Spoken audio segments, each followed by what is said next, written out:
I'm very fortunate to be here today with André Aciman, Professor of Comparative Literature at City University of New York and author of the hit novel Call Me By Your Name. So thank you very, very much for joining us here in Melbourne. It's a great privilege and an honour to be speaking with you here today. For me as well, it's a great pleasure. Thank you.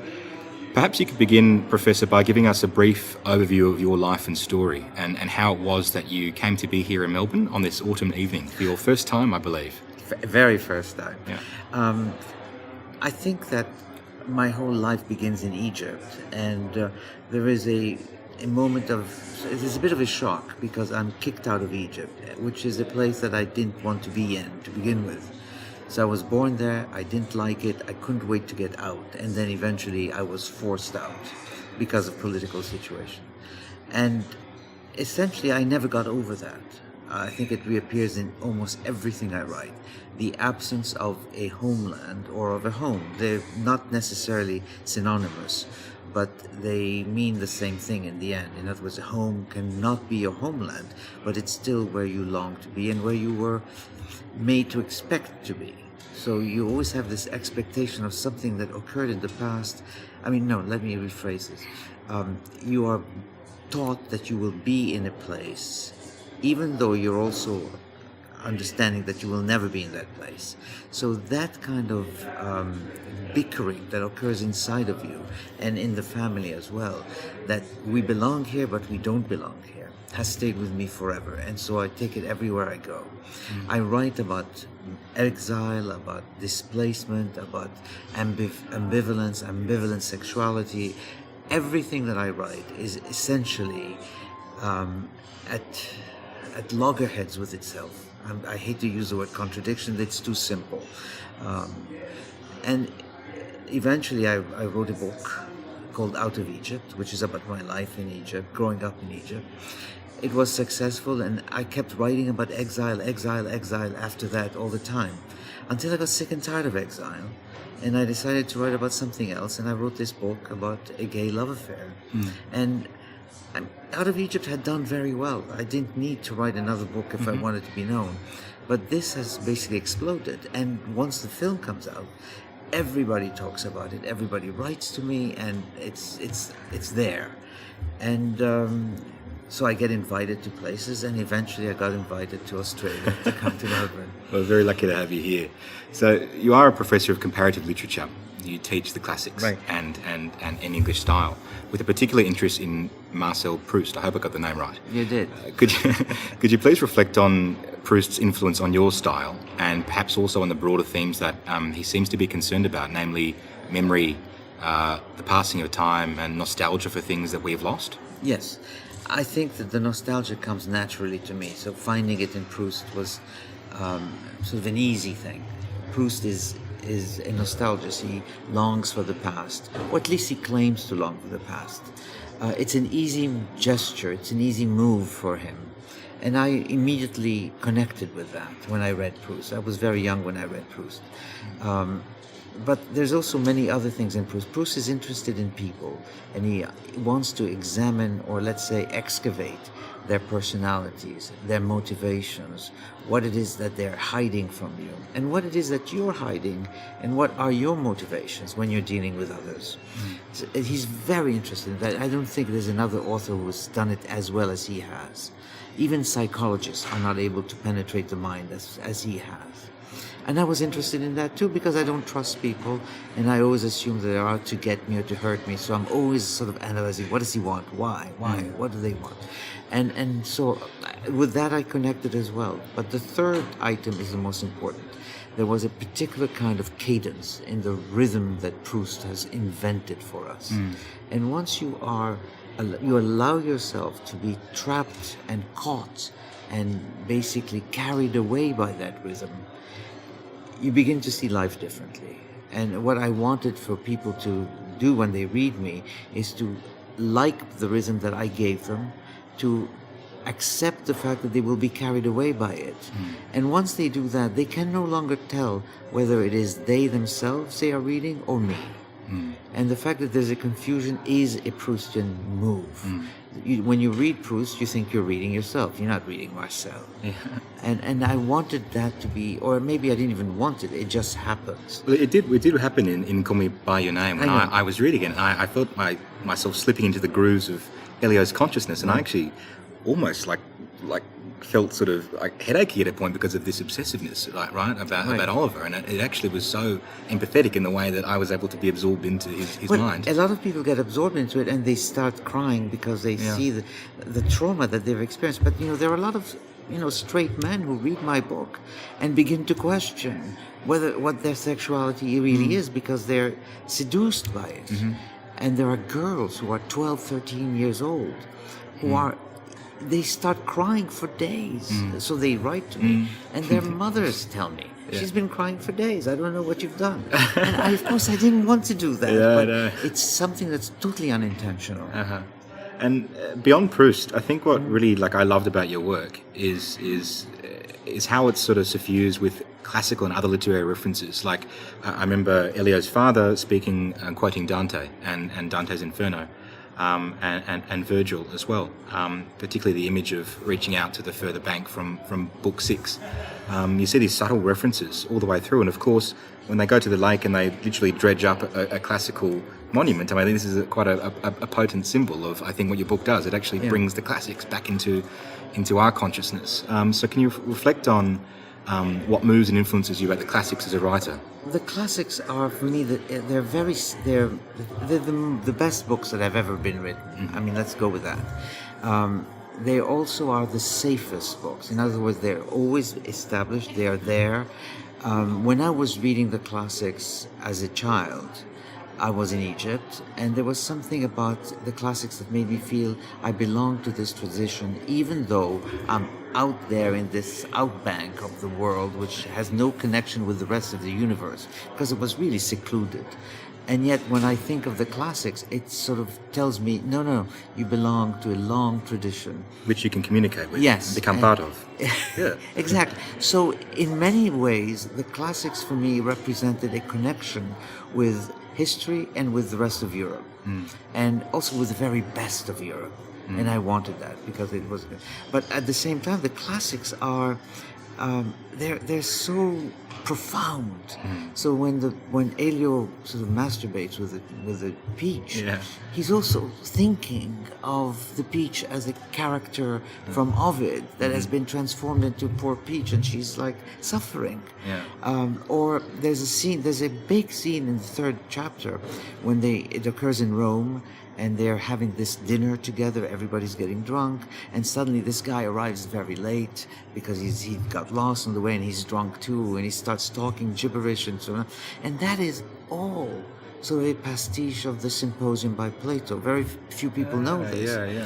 And so basically this is what is love, what is the theory of love, talk. I mean, they're basically playing on Plato.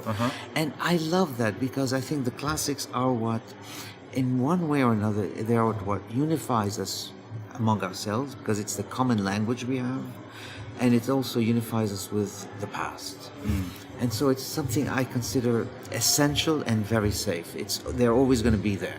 As long as we have books, we will have the classics. They're never going away. Yeah, that's very beautiful. And when I mentioned before, I think it is a classical work, or a book that pays homage to the classics. I think the attitude is classical. A classical attitude. Yes, the style is not. It's. I mean, we can use the word "fuck" a few times, but it doesn't mean that we're not aware that basically the language is polished. The writing is, I think, pretty decent. It doesn't. The standards are high. I think. I mean, I shouldn't be saying this, but I'm conscious. I mean, if my sentences are sort of awkward, I fix them. I don't want them to be awkward. And so I'm writing, if I can claim this, which is very arrogant, I'm writing for the great books. I'm writing to them. I want them to hear me. I'm not writing for people who read magazines. But I think through the film and the book as well, you've inducted many people into that tradition as a result of how accessible it has been in terms of a love story. I would love to think that. Yeah. I mean, the funny thing is that people may not have read my book before. Yeah. Now they read it. Exactly, yeah. And these are people who would normally not want to read that kind of a book because it's a difficult book. It's not easy. I mean, the writing is sometimes even precious. But it's like when you work through Proust. It's a labour. It's an effort. Yes. No, I'm not saying it's difficult to read your book. At I've read it in a day. first, But you have to accept the rhythm. Once you're in it, it's easy. So do you think in the modern world, I mean, because of this sort of nodding and gesture towards the classics and how you apotheosize it in some ways, do you think that there's something like deficient or something in our modern world in terms of our considerations of love and our consideration of beauty and the sublime? No, I don't think there's something deficient. I think that the art is deficient.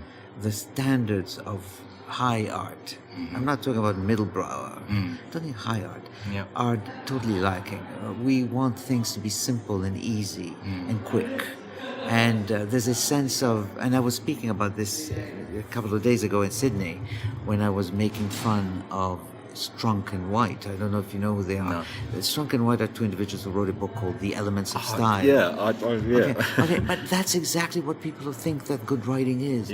Simple, declarative, indicative mood. Never the subjunctive. Never the conditional mood. No long subordinates. I spoke about subordination forever, and basically people don't like that. And I think so. I don't think it's that our appreciation of love is any different.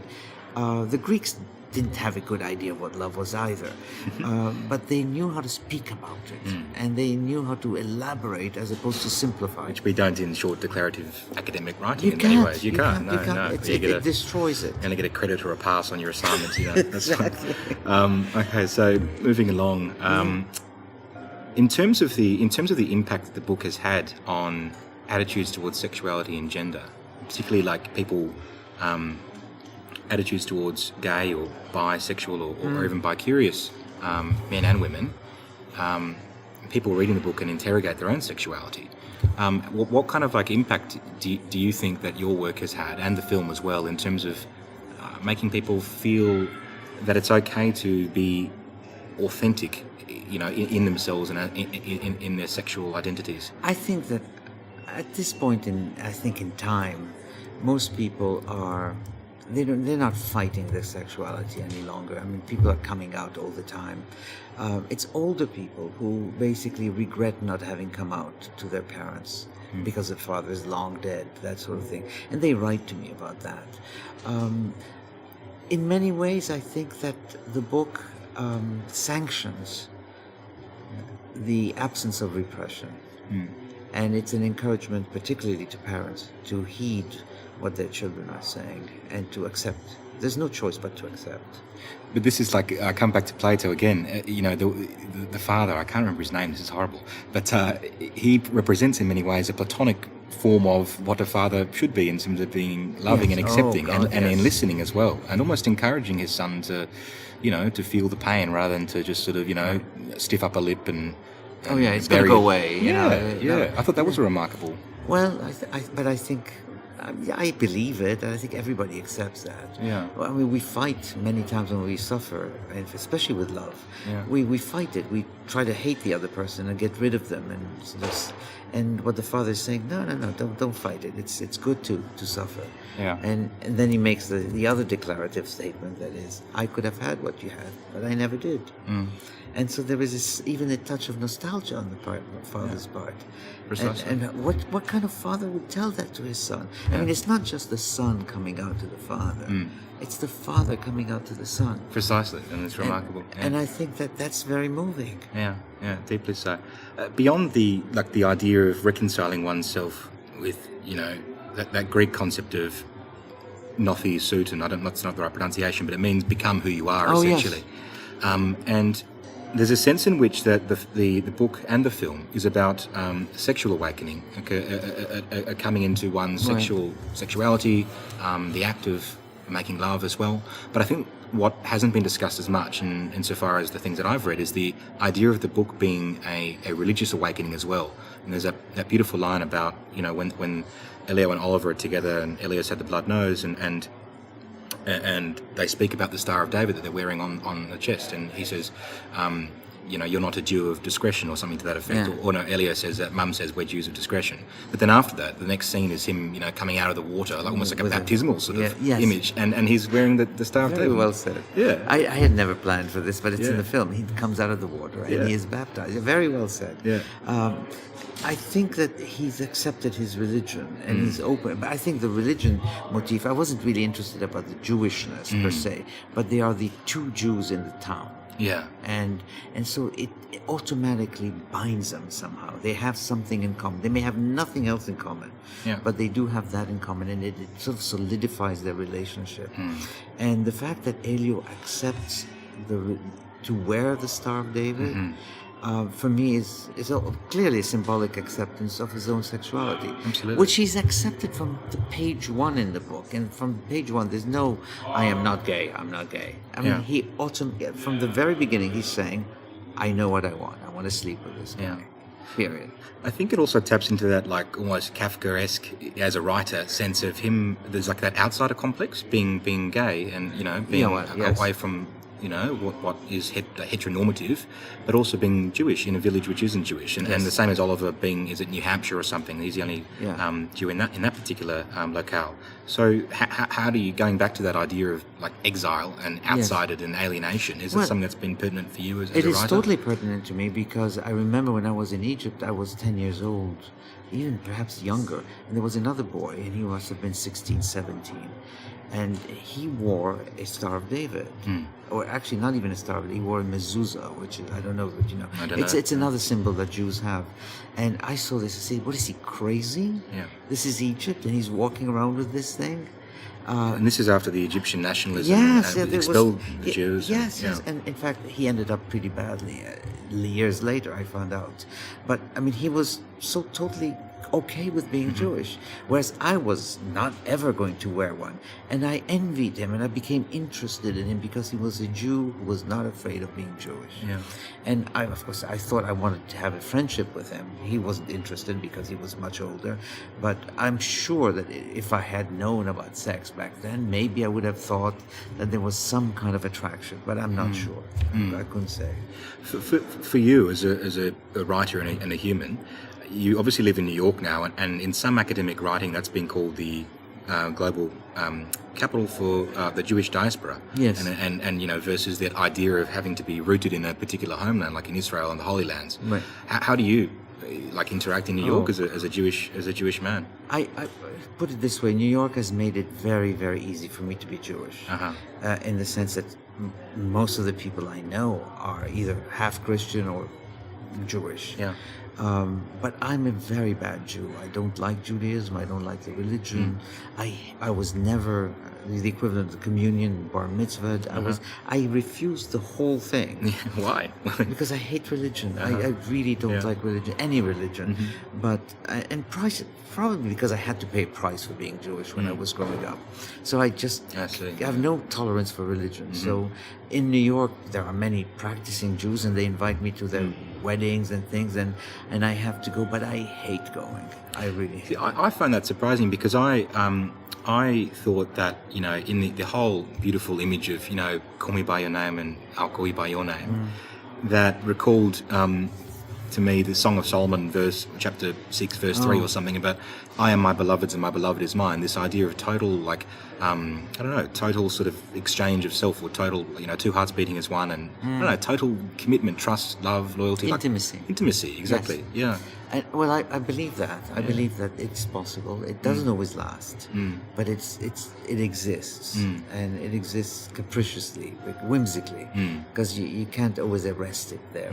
But it is something to be cultivated, and one works at it, because you don't want to lose intimacy. Once you lose intimacy, you're with somebody, but it doesn't really matter. Yeah, exactly. What did you think of the film? What do you think was gained and maybe lost by the adaptation? I think the film was perfect.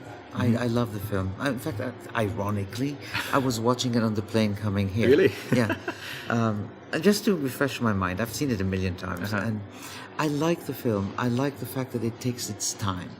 It is not in a rush to make the point that they're going to have sex, and it makes you almost, it forces you to slip into their lives and to understand how this thing is being worked out between them, how the tension is increasing constantly, and you're not feeling it, but it's there. And then you have this moment of eruption in front of the monument when the kid just basically doesn't know what he's saying. He may not even have planned any of it, but he's telling him, I'm interested in you. I have feelings for you. Oh, what he's saying it very ambiguously, of course, because he might want to withdraw everything he's just said.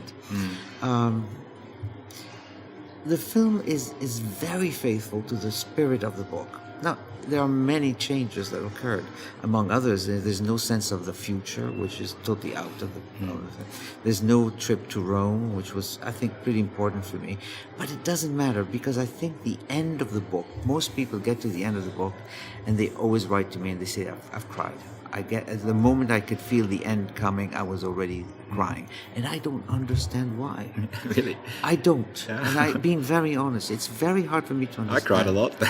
Why? Yeah. Oh, why? Because it's a sense that, something profoundly beautiful exists only once in a lifetime, and it's just sort of slipped you by. I think that's pretty devastating, at least, yeah. It is devastating. And I think the film, even though it has a scene that was never in the book, it's a scene when Elio is staring at the fireplace.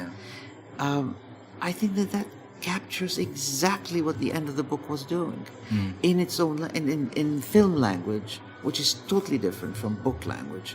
It achieves the same effect. Now, why is it that this film people go to see it many, many times? And why is it that the people read the book many times? And why does it have this impact on people? What is it actually saying to them that they never tell me because they can't formulate it? I don't know what that is. I cannot answer that question. I mean, I wish I knew, because if I knew, I would have a formula and I would write a book every 6 months. But it's really very difficult to say. The only thing that I say this many times, the only scene that means something to me personally is when they are in Rome and they're kissing against the wall, and Elio is so entranced by the kiss that he doesn't care that these two old men are walking by and saying, in Mussolini's time, those two guys would have been arrested. Yeah. He doesn't care. And I've had a moment like this in my life against a wall. And every time I go to that wall, which is not in You Rome, revisit it. Yeah, wow. I am heartbroken because I realize at that wall that my life could have taken a turn in the totally different direction. And it didn't. And so when I go back to that wall, I see the moment. I can almost touch that moment when, by sheer idiocy on my part, which was also a touch of genius because it would have created a disaster. But that life with that particular woman, it was a disaster. But in fact, I do regret it. I'm grateful it never happened, but I regret it because I knew that at that moment my life had blossomed against that wall. And so I wanted that scene at the wall. But most people, they read about the wall and they keep going. I've got we're 30 minutes in, so I've got about 3 more questions, and we'll be done. You can go have a shower. But no, I've taken a shower already. Oh, perfect. Okay, relax. Excellent. I was going to nap, but then I said I don't have time. No, you're going to roll through. Yeah, it's the best way to beat jet lag. But I think that it is so profoundly soul rending, if that's the right word, because it does confront you with like a vision of everyone kind of looks on Elio and Oliver and the loss that happened as a result of that. And you don't get the sense of how deep that loss was in the film as you do in the book. But we all look on our own lives and interrogate, and we think, I've had a moment of love like that, and but I didn't live a life with that person when I could have. So we're kind of confronted with all the selves we could have been, all the happiness we could have had, and that's profoundly hauntingly beautiful, but profoundly shocking and disturbing, devastating. It's, for me, the ending and being confronted with the different selves. I've only seen it done a couple of times in literature, and never as well as with your book, and that's why I thought that the film maybe could have put something in there in terms of the 20-year meeting after, which I think he wants to do a sequel. I mean, that's what he was saying. Is that what that's going to unpack? I don't know. I don't know. There's talk of it, but I don't know if it's it's palaver or it's real. Yeah. He is very committed to it, but there are too many other individuals involved. Yeah. But you're touching on something that's very important for me. It's a particular it's a verb mood. It's the might have been. Yeah, there might have been. And I'm writing a whole book on might have been. It's like Blue Perfect Lover, or what's that sort of, what's the mood? I'm trying to think. Is there actually? Anyway, it's a conditional. It's a conditional. Might, that's right. It's a past conditional. The might have been. Yeah. And that is a dimension of our lives that we seldom visit, because it's awful. It's infinite, though. It could, Well, that's exactly it. Yeah. And so it forces us to go backwards and forward. Yes. Because the might have been is still with us, and it might be achieved in the future. And we dread it and we desire it, and we don't know. And so this whole condition of the might have been might be the moving click, that this thing that makes you say, my God, this is not just about the love lost, but it's a love that could have been and hasn't quite resolved itself. Yes. And that's disturbing. Yeah. I've only seen it done in McEwan's On Chesil Beach at the end. And he says this is how the course of a life could change, because he didn't call out to his lover on the beach and say, I'm sorry, or I love you. But the second half of the book, like your Ghost Spots section, sort of flips by life very quickly. I think it's so beautiful.